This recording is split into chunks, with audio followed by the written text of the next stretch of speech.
Hey, ladies and gentlemen, and welcome back to my reading journey. Today I'm reading the story I started yesterday. It's The Last of Troubadours. So let's begin. Old man Allison's smiles came back and filled his wrinkles when he saw Sam. He hurried out of the house in his shuffling, limping way. Shuffling and limping way to greet him.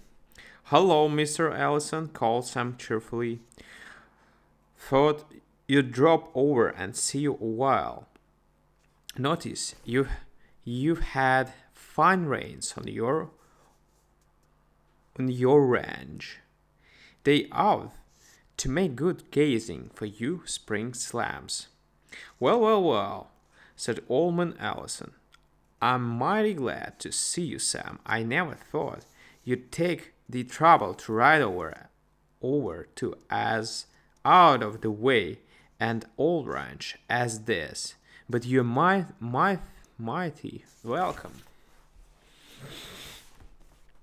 Light, I've got a sack of new oats in the kitchen. Shall I bring out and feed for your horse? Horse. Oats for him, said Sam. There is civilly. No idea. No, sir. He's as fat as a pig now on grass. We don't get rode enough to keep him in condition. Rode enough. Don't get rode enough. I'll just turn him in the horse pasture with a drag rope on if you don't mind. I'm positive that never during the 11th and 13th centuries did Baron Troubadour and worker amalgamate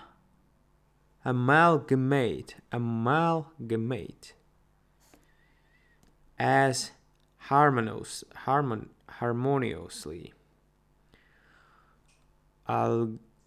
amalgamate. Do you know what is this?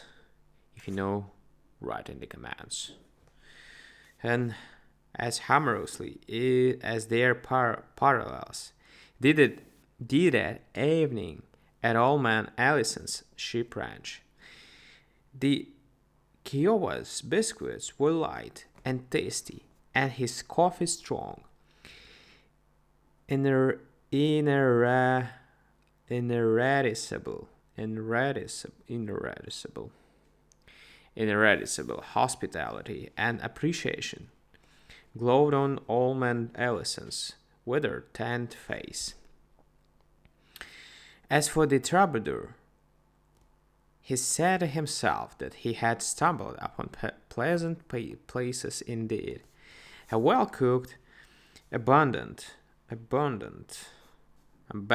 meal, a host whom his lightest attempt to entertain seemed to delight far beyond the merits of the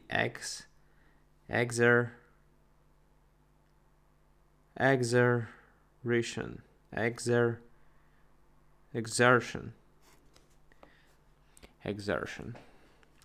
And the reposeful atmosphere that his sensitive soul at the ease that he had seldom found on his tours of the ranches. After their delectable supper, Sam untied the green duck bag and took out his guitar. Not by way of payment, mind you. Neither Sam Galloway nor any other of the true troubadours are Lionel, descendants of the late Tommy Tucker.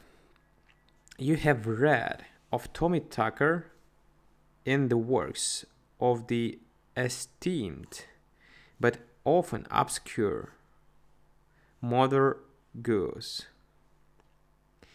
Tommy Tucker sang for his supper. No true troubadour would do that. He would have his supper and then sing for art's sake. Sam Galway's reper- repertoire comprised about 50 funny stories and between 30 and 40 songs. He by no means stopped there. He could talk through 20 cigarettes on any topic that you brought up, and he never sat up when he could lie down, and never stood when he could sit. I'm strongly disposed to linger, watch him, for I'm drawing a portrait, as well as a blunt pencil and a tattered this thesaurus, tattered thesaurus, will L, tattered thesaurus. I don't know. I wish you could have seen him. He was small and tough, and inactive beyond the power of imagination to conceive. He wore an ultramarine blue.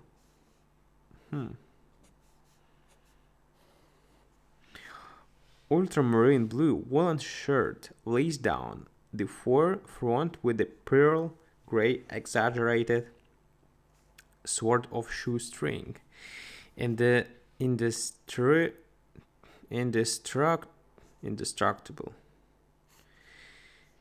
indestructible brown duck. Close, inevitable. Still don't know what does it mean. Inevitable high heeled boots with Mexican spurs and a Mexican straw sombrero. That evening, Sam and old man Allison dragged their chairs out under the hackberry trees.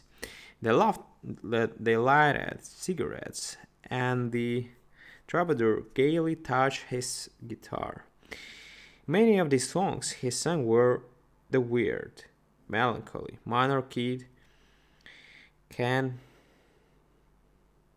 canciones, no idea how to pronounce it right, canciones, that he had learned from the Mexican sheep herders, and wacuros.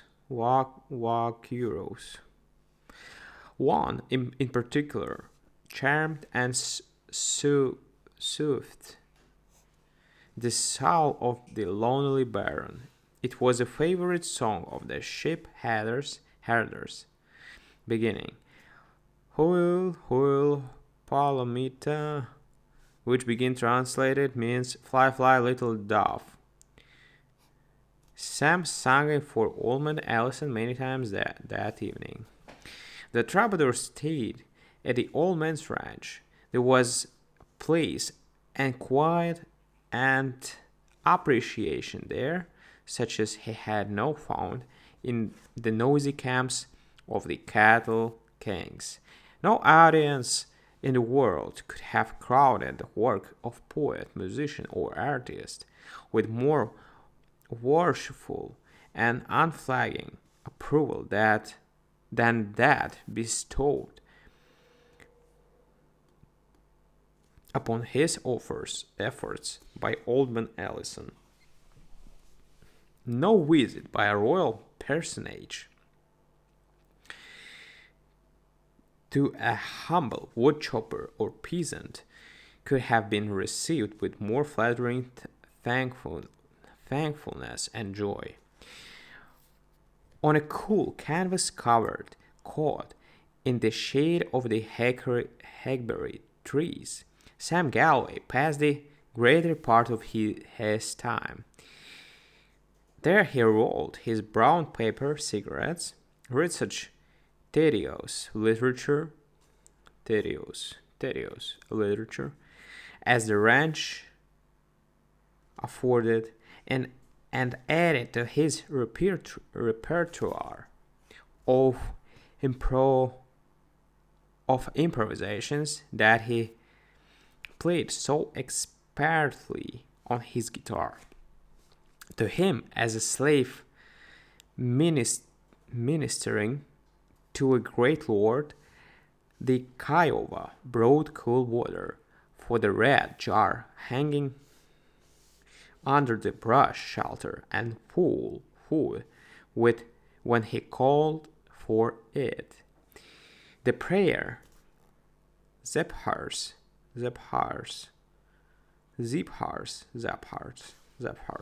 fanned him mildly.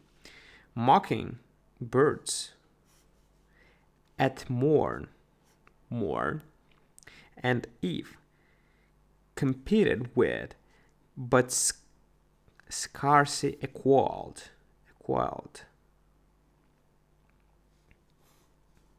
The sweet melodies of his lure, Lyre, appear perfumed stillness seemed to fill all his world, while old man Ellison was pottering among his flocks of sheep of his mile-an-hour pony, and while the Kiowa took his siesta in the burning sunshine at the end of the kitchen, Sam would lie on his cot thinking what a happy world he lived in, and how kind it is to the ones whose mission in life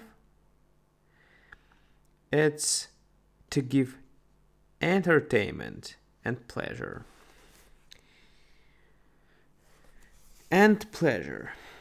Here he had food and lodging as good as he had ever longed for, absolute immunity from care of exertion or strife.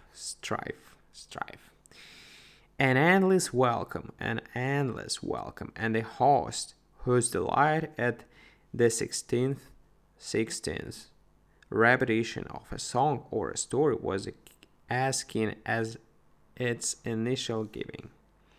Was there ever a troubadour of old who struck upon as royal a castle in his wanderings?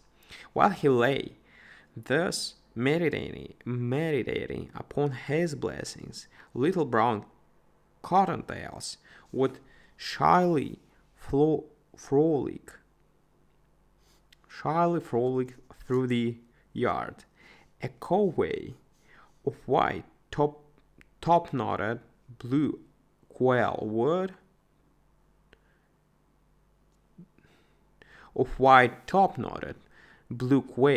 would run past in single file 20 yards away,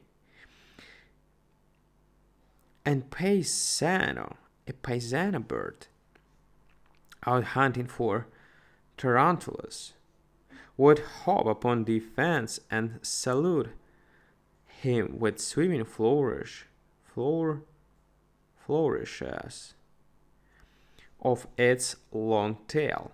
In the 80-acre horse pasture, the pony with the dantesque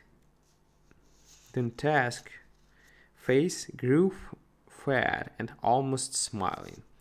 The troubadour was at the end of his wanderings. Alright guys, the story continues, and we're gonna have at least approximately 3 parts more. So see you tomorrow on the third part. Bye.